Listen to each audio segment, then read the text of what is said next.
रत्नागिरीतल्या खेड एमआयडीसी मध्ये वायू गळती झाल्यामुळे मोठ्या प्रमाणात खळबळ उडाली आहे। एमआयडीसी मधील एक्सेल इंडस्ट्री या कंपनीमधून ही वायू गळती झाली आहे, गॅस गळती झाली आहे आणि याचा त्रास परिसरातील रहिवाशांना नाहक होतोय।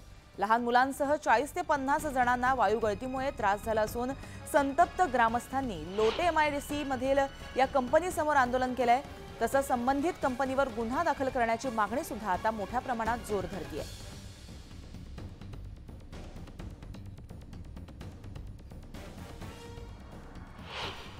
कुठल्याही प्रकारचं काही समजत नव्हतं की काय झालंय आणि कुठून आलेला गॅस आहे।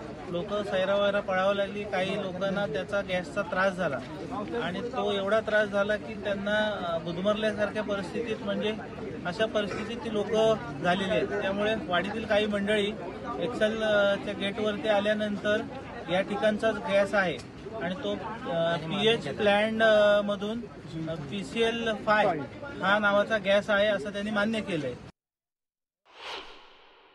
परंतु कंपनीने कोणतेही त्याच्याबद्दल रिस्पॉन्सिबिलिटी काम कोणतंही केलेलं नाही आहे। कोणताही अधिकारी इथं येऊन माणसांना सांगितलेलं नाही किंवा कोणते समज दिलेला नाही आहे। जवळजवळ एक्सेल इंडस्ट्रीज या कंपनीच्या लगत चाळकेवाडी आणि लोटे तलारीवाडी अशा लगत 2 ते 3 वाड्या इथं सलग जवळपास राहतात। लहान मुलं आमची कोंडून मारायला आम्हाला वाटलं कसलं गॅस सुटलं म्हणून आम्ही लहान मुलांना वला फडका करून आम्ही ती जर मुलं गुद मारली तर आम्ही काय करू शकतो। आणि ह्यांनी सायलेंसर वाजवण्याचा तर आम्ही कुठेतरी पर्याय काढलेला असता, कुठेतरी आम्ही गेलो असतो, पण जाणार तरी कुठे आम्हाला मार्गदिशा नाही तर आम्ही जाणार कुठे। माझ्याकडून ती चूक झाली, माझ्या त्या इन्सिडेंटच्या लक्षात नाही आलं की लगेच आपल्या सायरन वाजवायचं। या सगळ्याची जबाबदारी घेताय ना तुम्ही? या झालेल्या इन्सिडेंटची सगळी जबाबदारी घेताय ना तुम्ही? ते मान्य करा, इथं मान्य करताना हो, फक्त मला तुमचं काम करताना मॅन पॉवरची नाही, लाईन फाटल्यामुळे ती चूक घडली गेली। तर याबाबत आपण अपडेट घेतोय आमचे प्रतिनिधी चंद्रकांत बनकर यांच्याकडून। चंद्रकांत, खेडमध्ये ही घटना घडली, ही नेमकी घटना घडली कशी आणि सध्या या कंपनी विरोधात काही कारवाईला सुरुवात केली आहे का?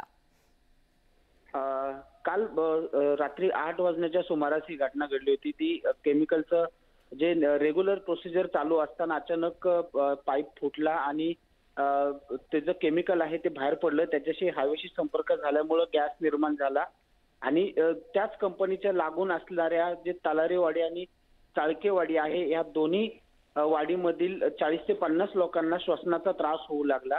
त्यातील 1-2 जणांना लगेच हॉस्पिटलाइज देखील करण्यात आलं। परशुराम हॉस्पिटल असेल आणि घरडा हॉस्पिटल असेल या ठिकाणी 7 ते 8 लोकांना श्वसनाचा त्रास झाल्यामुळे, त्यांना गुदमरल्यामुळे त्यांना त्या ठिकाणी उपचारासाठी दाखल केलं होतं। पण आता जी माहिती आपण हाती घेतलेली आहे त्यानुसार आता सर्वांची प्रकृती जी आहे स्थिर आहे। त्यांच्यावरती उपचार करून त्यांना घरी देखील पाठवण्यात आलेला आहे।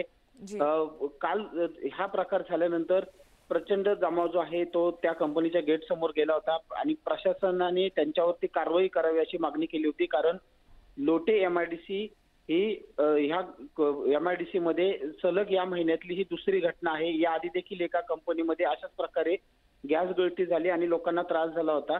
ही दुसरी 15 दिवसातलीच ही दुसरी घटना असल्यामुळे आजूबाजूचे लोक संतप्त झाले, ते भीतीने घाबरले होते आणि काल प्रचंड पोलिसांचा फौजफाटा देखील त्या ठिकाणी पोहोचला होता।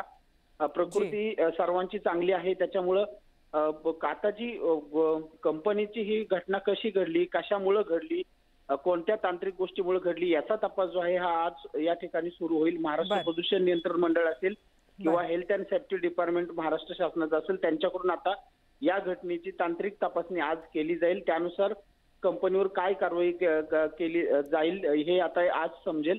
परंतु आता चिंतेचं कारण नाही, कारण सर्वांची जी प्रकृती आहे ती स्थिर आहे। नक्कीच चंद्रकांत, आता कशा प्रकारे यावरती कारवाई केली जाते, तपास कसा केला जातो हे पाहणं